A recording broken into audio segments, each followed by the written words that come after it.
Hello, my sweet friends. This is Mrs. Gomez, and today we are going to be listening to Chapter 6 of Seekers, The Quest Begins.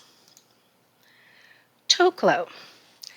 The sky was streaked with pink and gold, and the shadows crept slowly through the forest like stalking bears. Night was falling, and under the trees Toklo rolled in the pine needles, pretending he was catching fish. Ha! He growled, pouncing. Got you! He scrabbled in the snow and then leaped sideways, pinning down another pile of needles. Got you, too. Shh, Toby whimpered. My ears hurt. He was still lying in the same spot where he'd dropped after they ran up the hill from the grain spill. Toklo wished he had a brother who would play with him. He'd seen other grizzly cubs wrestling with one another. That would help him learn how to fight, and it would be fun. But Toby was always too tired, or something hurt, or Oka wanted him to rest. Leaves and dirt flew up as their mother dug a den for them in the snowbank. It was shallow, but it helped keep them warm when they curled up together. Toklo thought his mother seemed calmer now that she'd made the decision to go over the mountain. He was glad. He didn't like it when she roared at him and Toby and tore up grass. We're going to sleep early tonight, she told them. We'll need a lot of rest for our long trek tomorrow. Toby shuddered, pressing himself into her fur, but Toklo batted at her paws. Will you teach me how to catch salmon? He pestered. Well, it's not the way you were playing at it today, that's for certain, she snorted. All that jumping and yowling, they'd hear you coming the moment you set paw in the river. Then what should I do? You start by wading out into the shallows, she said. Stand with your back to the current. You'll see the salmon slithering past your paws. If you are still for a moment, they'll come right to you. And then, if you're quick, she cuffed Toklo with one of her paws, but he could tell she wasn't trying to hurt him. Then maybe you'll catch one. I will, Toklo declared. I'll have the fastest paws in the river. I'll catch more salmon than any other bear. More than Toby, that's for sure. Well, that depends on the water spirits, Oka said. They won't want to hear you bragging, especially if you don't treat them with respect. Are we going to meet the water spirits? Toby whispered with big eyes. They'd both heard this story from Oka many times, how the spirits of dead bears lived in the rivers, flowing endlessly with the salmon that had fed them in life. But they had never seen water big enough or fast enough to hold spirits in it. That's not how it works, little one, Oka said to Toby. Toklo hated the way her voice got all gentle and mushy whenever she spoke to his brother. The spirits are always there, and they may speak with you, or they may not, but you don't exactly meet them. I remember, Toklo said. You have to say thank you to them so they will help you. Yes, Oka said. If they are angry, they'll make choppy waves in the water so it's hard to catch any fish. But if they are friendly, if they like you, they will guide the salmon right to your paws. How do you... Tokla began. That's enough questions for tonight, Oka said. She touched her nose to Toby's pelt, sniffing his fur. His eyes were already closed, and he was breathing shallowly. Toklo knew she wanted him to stop talking so Toby could sleep. But even that didn't dampen his mood. Tomorrow they were going over the mountain. Up ahead, through the shadows of the trees, Toklo could see sunlight glittering on ice. They had been traveling since dawn, climbing up through the forest toward the mountain peak. Now he could see the bare rocky slope of the mountain where the trees thinned out, and the only bits of greenery were scrubby bushes and patches of moss. He glanced back at Oka and Toby, shuffling through the forest behind him. Oka stopped now and then to nose at the ground and push something edible over to Toby. Toklo had nibbled some clover before they set out, but he was too excited to eat now. Impatiently, he galloped ahead toward the sunshine and burst out into a wide, sunlit meadow. It was not far from here to the rocks, and then they'd be on the mountain. His mother and brother caught up to him, and Oka lifted herself onto her hind legs, too, sniffing the air. Quick, let's keep moving, she said, dropping down on all fours again. They trotted through the meadow at a steadier pace. Even Toby kept up, staying close to Oka's paws and only stumbling a couple of times. Soon Toklo felt hard rock below his paws instead of dirt and grass. They scrambled up a short ledge and found themselves facing a landscape of snow and boulders reaching up into the sky. The snow was deeper than Toklo expected, and of course Toby immediately fell into a large drift. Whimpering, he floundered around with his paws until Oka came and dragged him back onto more solid ground. Toklo didn't want the others to know, but he was having some trouble with the icy rocks too. His claws couldn't get a good grip on the slippery frozen ground, and he found himself sliding and skidding instead of leaping gracefully from boulder to boulder as he wanted to. But it didn't matter.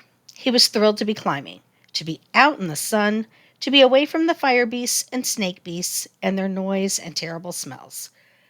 Up here, the wind brushed through his fur, bringing the scent of prey and snow and other bears from far in the distance. The sunbeams were warm on his back, and his muscles felt like they were moving and stretching in new ways as he learned how to climb, traveling like a true bear for the first time. He spotted a stick poking out of a large patch of snow, and with a happy growl he dove on it, clamped his jaws around it, and shook it hard. "Rumph!" he roared, his voice muffled by his mouthful of stick. I've caught a salmon." "Oh, really?" his mother said, swinging her head around to look at him. "Well, you'd better hang on to it, then, because I hear that fish," she began to stalk toward him, "can be very slippery." Suddenly pouncing, she grabbed the stick from his paws and galloped away. "Hey!" Toklo yelped. He leaped after her, landing on her back and knocking her sideways. They rolled in the snow, each of them scrabbling for the salmon stick. Toklo's joy expanded until it filled him from the top of his ears to the tips of his claws. His mother hardly ever stopped to play with him. He loved the feel of her fur tickling his nose and the strength of her paws batting him around. He knew she was holding back so she wouldn't hurt him, and that made him feel protected and safe.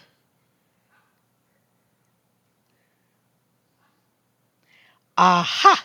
he shouted triumphantly, wrestling the stick away from her. "It's mine! I win!" "I don't think so," she growled, chasing after him. "Mother!" Toby bleated from the rock where he was cowering. "Mother, I feel sick." Oka skidded to a halt, kicking up snow that spattered over Toklo's back. She rushed back to Toby and sniffed him all over, grumpily flicking snow out of his ears. Toklo followed. He was sure Toby was just trying to get attention. When didn't Toby feel sick? Couldn't he just sit for a little while and let Toklo have some fun? "We have to keep moving," Oka said. She sounded different now, tense and scared and angry. "We have to get over the mountain before it gets dark. Come on." She nudged Toby to his paws and hovered over him like a shadow as he struggled over the rocks and ice. Toklo realized that Toby smelled strange. A sharp, rotten scent hung around his fur, and his eyes looked cloudy and confused. Toklo took one more sniff and stayed his distance. "I can't," Toby whimpered, collapsing onto his belly. He covered his nose with twitching forepaws. "You can do it, Toby," Oka murmured. Her voice was gentle now, just like it always was with Toby. "Just a bit farther. Come on, stand up and take a paw step. One after another, and you'll get there. A journey is nothing but a river of paw steps. You can take one paw step, can't you?" "No," he moaned. Toklo sighed. This wasn't going to get them anywhere. His ears perked up. If they were staying put for a while. Anyway, he ran over and grabbed the stick in his teeth and ran back to his mother. "Uh-oh," he cried. "It's getting away from me." He threw his head back and flung the stick into the air. It clattered to the ground at his mother's paws. Not now, Toglo, Oga snapped. We've wasted too much time already. We must get down the mountain to the river before nightfall. She grunted crossly. We shouldn't have stopped to play. Toklo felt his fur stand on end with frustration. Now his mother was angry at him. Yet again, Toby had ruined his fun. Sweet paws, Oka murmured to Toby. Little cub, be brave for me. Just climb onto my back and I'll carry you the rest of the way. Uh, all right, Toby agreed weakly. He pushed himself up and then climbed onto Oka's back, lying there as limp as a dead leaf. Toklo snorted. He wondered whether he'd be given a ride if he moaned all the time. He didn't think so. After all, he wasn't precious Toby. Oka set off at a brisk pace, and Toklo struggled along behind her, trying not to hear the concerned murmurs his mother kept whispering to her sickly cub. Climbing didn't seem so much fun anymore. The wind was no longer full of warm, exciting smells.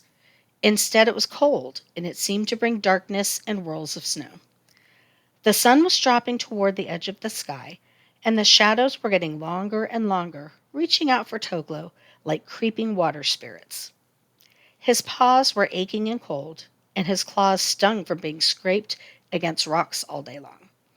Even the strong muscles of his shoulders were in pain, but still his mother pressed on, leaping over patches of ice and sharp stones that Toklo was too small to avoid. The sun had nearly vanished all the way when Toklo stopped, exhausted. Mother, he called. Oka, halfway up the slope ahead of him, turned and looked back but kept moving. Mother, he called again. When are we going to stop? We can't stop, came the reply, bouncing off the rocks all the way down to the bottom of the mountains. Ever? Toklo thought with a twinge of fear. They couldn't go on like this all night. His head was spinning, and he was afraid that in the dark he'd stumble and fall off the mountain, and that his mother wouldn't even notice. As long as she has Toby, she doesn't care about me, he thought bitterly. He took a deep breath and shoved himself up the slope, using every last bit of energy he had to get up where his mother was. The snow was very deep, and he almost had to swim through patches of it, but he pressed on, unable to feel his paws anymore because they were so cold. Finally, he caught up to his mother, scrambled around in front of her, and stood in her way. Toklo, she growled, I told you we don't have time to play. I don't want to play, Toklo protested. I want to rest. We've been climbing all day. It's not far enough, Oka said. We need to reach the river. But I don't think I can go any farther, Toklo said. If your brother can do it, so can you, Oka said firmly. If, Toklo stammered in disbelief, you've been carrying Toby since sun-high. He's not doing anything except lying there. Toklo reared up on his back legs and held his front paws out to his mother. One of the pads behind his claws was bleeding, and there were scrapes and cuts all over them. Oka sniffed his paws, then looked up at the sky. For the first time, she seemed to notice that night was falling and stars were twinkling up above them. She reached around and nudged Toby with her nose. Cold, he whimpered, burying his face in her fur. All right, Oka relented. Let's make a den for the night. Relief washed over Toklo. He looked around and spotted a hollow under an overhanging rock. How about over there, he said. Oka grunted agreement and led the way to the sheltered spot. Toby slid slowly off her back onto a pile of moss near the base of the rock. He curled up and immediately closed his eyes. Oka crouched beside him, licking his ears. Toklo sat down, exhausted. His paws felt like cold rocks at the end of his legs. He glanced up at the sky where one star shone brighter than all the others. I wouldn't mind being that star right now, he said to his mother. I bet it never gets tired. Oka looked up at it, too. You don't want to be that star, she said. That is the spirit of a bad bear. The other animals imprisoned it there for doing something terrible, and now they move in a circle around it, taunting it. It's trapped, not free like us. I don't feel that free, Toklo thought, watching Toby gasp for breath. What did the bear do that was so terrible? Toklo asked. He disobeyed his mother, Oga said, cuffing him over the head with her paw. Now go find us some branches. She dug the dirt and snow around Toby into a makeshift den, while Toklo nosed around for any branches that would help protect them. He didn't find much, but he did find a few mouthfuls of dry berries. He brought them back to his mother and brother, even though his stomach was growling like an enormous adult bear. Oka took the berries without thanking him and rolled them all over to Toby. But when they curled up together and Toklo rested his chin in the soft fur of her shoulder, she sighed and did not roll away. Grim, pale light was glimmering through the branches and snow when Toklo awoke. He blinked his eyes several times, wondering why he felt so strange and cold. It wasn't just the uncomfortable ground below him. Something was wrong. Toklo shifted around and discovered that his brother was curled against his back, his paws tucked into his chest. When Toklo moved, Toby pressed his paws to his face, scraped them down his muzzle once, and then lay still. His breathing came shallow and quick and smelled funny. Toklo nosed closer to him, smelling the same sharp scent he'd noticed on Toby yesterday. His brother's fur was cold, colder than even Toklo had been the night before. He realized with a start that Toby's eyes were wide open. Toklo put his face right in front of Toby's and waited for a reaction, but there was nothing. Toby's eyes were foggy, as if he were seeing clouds instead of his brother. Toby, Toklo whispered. His brother's ears didn't even twitch. Toklo cautiously put out a paw and touched his brother's side. He could feel Toby's breathing getting faster, and then suddenly they went very slow. Toby, he tried again. Toby, are you going to the river? Are you going to be a water spirit? There was no answer. Toklo was afraid, but fascinated too. How did a bear become a water spirit? Toby took a long, shuddering breath and then went still. Toklo quickly drew back his paw. He sat up and sniffed along the length of Toby's body. There was still the sharp, rotten smell, but now something was missing. Toby's eyes were closed. He was dead. Toklo wondered what to do. He hadn't seen his brother's spirit go anywhere. Had it gone to the river? Was it still stuck inside his fur? He tried prodding Toby again, but nothing flew out. There was a movement behind him, and Toklo jumped. Oka was waking up, shaking her head and getting to her paws. She looked around in bewilderment, and her eyes fell on Toby. With a cry, she shoved Toklo aside and bent her muzzle to the dead cub. A low moan escaped her, and she rose up onto her hind legs and roared with pain and fury. The sound bounced off the rocks and rang in Toklo's ears. He crouched at his mother's paws, surprised that it didn't bring the mountain down on top of them. Oka fell back onto all four paws and turned on Toklo, snarling. "Why didn't you wake me?" she demanded. "Why? How could you just let him die?" I didn't, Toklo cried. I didn't. There wasn't anything I could do." "You could have woken me," she howled. "How could you do this?" She was raging at the sky, the trees, the rocks now. "How could you take him? Why must you take all my cubs? Why must they die like this? What have they ever done to make you angry?" She crouched in the snow beside Toby and pushed her nose into his fur, pawing at him as if trying to get him to stand up. "I didn't even get to say goodbye to him," she cried. My poor little cub, all alone." Her voice trailed off into hushed tones that Toklo couldn't hear. He backed away and sat in the opening of the den, waiting for her to get up and keep going. They still had to get to the river, didn't they? His fur prickled with misery. He didn't understand why she was so angry with him. He wasn't the one who was too weak to live. He was the one who would take care of her if she would let him. The water spirits hadn't taken all her cubs. He was still here. Why didn't that matter to her?